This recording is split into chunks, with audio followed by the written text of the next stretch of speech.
काय होते रडायला? पप्पाला वाटतं की तुम्हाला त्रास देत नाही ना?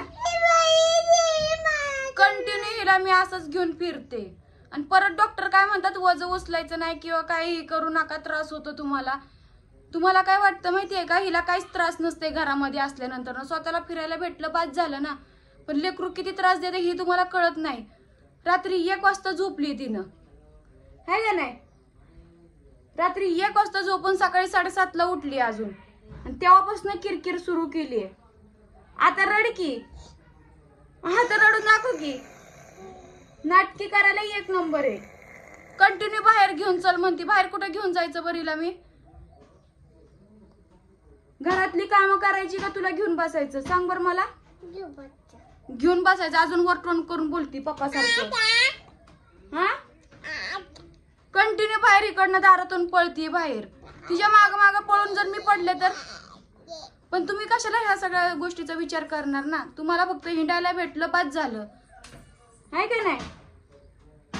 हा, तुझ्याशी बोलते. आता रड की. आता रड कुठे गेलं? नाटक करायला 1 नंबर शिकली, है का नाही? तुम्हाला काय वाटतं की मी कुठं बाहेर जायचं म्हटलं की जी भांडण सुरू होतं, ही मला काय ना काहीतरी हीच करते. पण त्या सगळ्या गोष्टी नाही. तो आता काय सध्या काय परिस्थिती चालू आहे तेवढं तर तुम्हाला कळायला पाहिजे ना. हिला कसं मी घेऊन काम करायची का काय करायचं? बरं कामाचं पण एवढं काही नाही, पण खाय प्यायला तर करायला लागत नाही. आंघोळ केल्यापासून ही ना जरा पण आवरली नाही. बघितलं का बघा बाहेर चालली, पडली तर तिथून कंटिन्यू तिच्या मागं पळायचं, माग माग. पण ह्या गोष्टी तुम्हाला का कळतील ना? तुम्हाला काही फरकच पडत नाही. तुम्हाला असं वाटतं की स्वतःला हिंडायला भेटलं की बास झालं. दुसरं काय पण घरात येणं कसं पण सांगू दे किंवा काय पण होऊ दे, आपल्याला काय फरक पडत नाही. इथं चांगलं माहितीये घरामध्ये दिवसभर कोणी नसतं. प्रत्येक जणाला आपापली कामं असतात. हिला निदान कोणीतरी घेऊन बसायला पण नसते मी काम करूपर्यंत. पण ह्या सगळ्या गोष्टी तुम्हाला मी सांगून सुद्धा कळत नसेल तर मग काय अर्थच नाही ना. जर तुम्ही अशा वेळेत साथ देत नसेल तर मग काय खरंच काय अर्थच नाही या सगळ्या गोष्टीला. वैताग आलाय मला खरंच. रात्री एक वाजता मी झोपले हिला झोपून, आणि ती पण हिला पाळण्यात झोपायचं होतं. प्लस खाली पण नाही, पाळण्यात झोपायचं होतं. पाळण्यात झोका देऊन देऊन देऊन देऊन वैताग आला. ह्या सगळ्या गोष्टी तुम्हाला कळल्या असते तर म्हणजे कसं झालं असतं ना. हिंडायला फक्त तेवढं पाहिजे बस. ती गाणं मला माहितीये तुम्ही आपल्या गाण्यासाठीच गेला, आपलंच काही ना काहीतरी काम आहे. पण ती गाणं तिथून पाठवलं असतं तरी आलं असतं ना. पण नाही, हिंडायला पाहिजे ना. स्टोरी टाकायला इंस्टावर व्हॉट्सअपला टाकलं म्हणजे फुल एन्जॉय करतच जाताय तुम्ही. असं नाही की नाही, फिरण्याच्याच हिशोबानं जात असता. ती वाजवू नको कडे, इकडे ये चल. आवर की जर पावडर तुला लावते, ये चल. गन पावडर करते. आवर की गारो.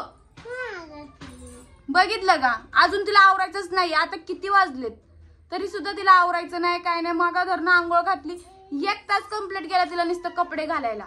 तिला नादी लावून लावून लावून लावून म्हणजे हेच दिवसभर मी करत बसायचं. मग माझ्याकडे मी स्वतःकडे कधी लक्ष देऊ? परत आजारी पडल्यानंतर ना तुमची स्टोमणी असतात की तू स्वतःकडे लक्ष देत नाही, स्वतःला बघत नाही. मला स्वतःला बघत जर बसले ना मग ह्या लेकराचे हाल होतात. ती रडत बसती, प्रत्येक छोट्या छोट्या गोष्टीसाठी रडत बसते. आता सकाळपासून तिनं रडतीये. 7:30 वाजता उठली सकाळी, तेव्हापासून तिची किरकिर किरकिर चालूच आहे. इथे येणार आहे का आता?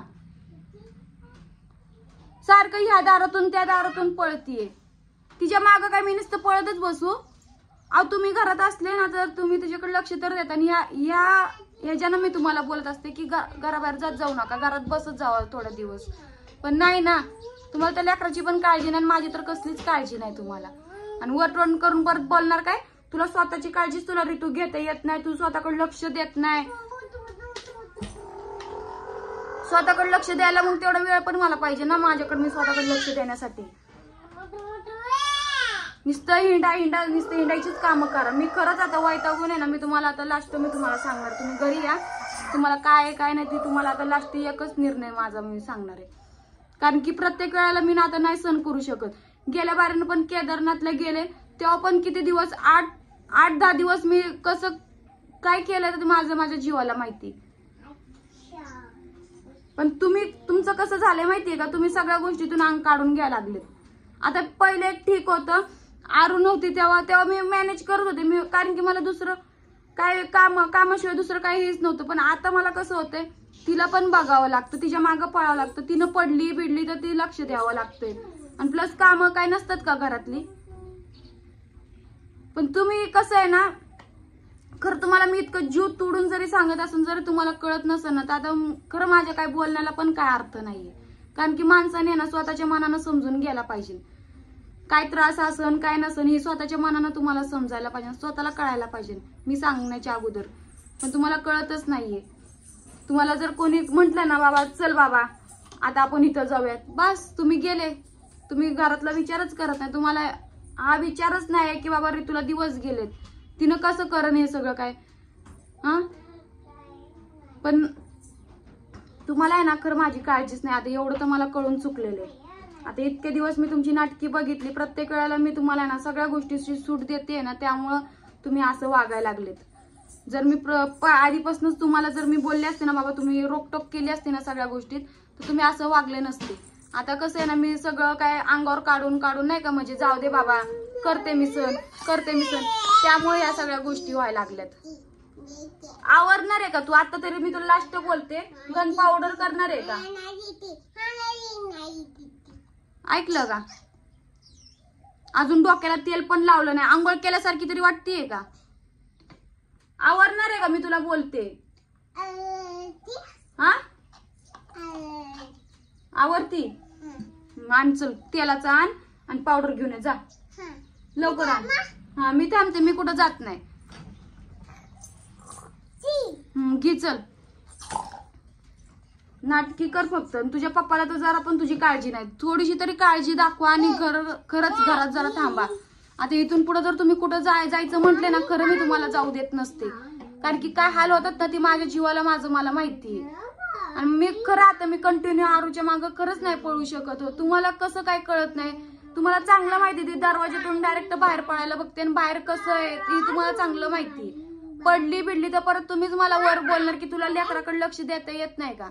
बरं तिच्याकडे लक्ष देते तिच्याकडे लक्ष, काम कोण करणार. बरं काम पण जाऊ द्या, खाय प्यायला पण करायला लागत नाही का. तिथे गॅस पशी बसल्यानंतर तिनं परत येते माझ्या माग गॅस पशी. म्हणजे माणसानं काय काय करावं. अहो तुम्हाला साधं घे म्हटलं ना लेकराला आणि आरूला घेऊन बसले आणि त्याच्यात तुम्हाला एखादं काम सांगितलं ना, तेवढे एक काम तुमच्या न होत नाही, किरकिर करता तुम्ही. आणि मी सगळ्या गोष्टी मॅनेज करायच्या का, तर बाबा बाईच्या जातीनं काम करावंच लागतं ना. पण इतकं थोडासा तरी नाही का, जाण्याचा नाही तर मनाचा तरी विचार माणसाने करावा. थोडासा तरी माझा थोडा करा विचार की बाबा दिवस गेले तिनं कसं काय करण म्हणून. जरा थोडस जर प्रेम असलं असतं ना तर तुम्ही खरं माझा विचार केला असता. पण नाही ना, तुम्हाला फक्त फिरायचं आहे ना, हिंडा तुम्ही घरी या. तुम्हाला एकच आता मी एकच हे करणार काय, ती माझा निर्णय तुम्हाला सांगणार आहे बस. आता माझ्या नाही सण होत, कारण की तुम्ही मला आज मी जाऊ दिलं, परत तुम्ही उद्या म्हणता आज मला इथं जायचंय, परत परवा म्हणतात इथं जायचंय. ही सगळं चालू असणार आहे आपलं. कारण की तुम्ही सुधारण्याच्या पलीकडचे गेले, आता सुधरतच नसता तुम्ही. कारण की माणसानं बोलण्याच्या अगोदर कळायला पाहिजे. आणि तुम्हाला मी जीव तोडून सांगते तरी पण तुम्हाला कळत नाही.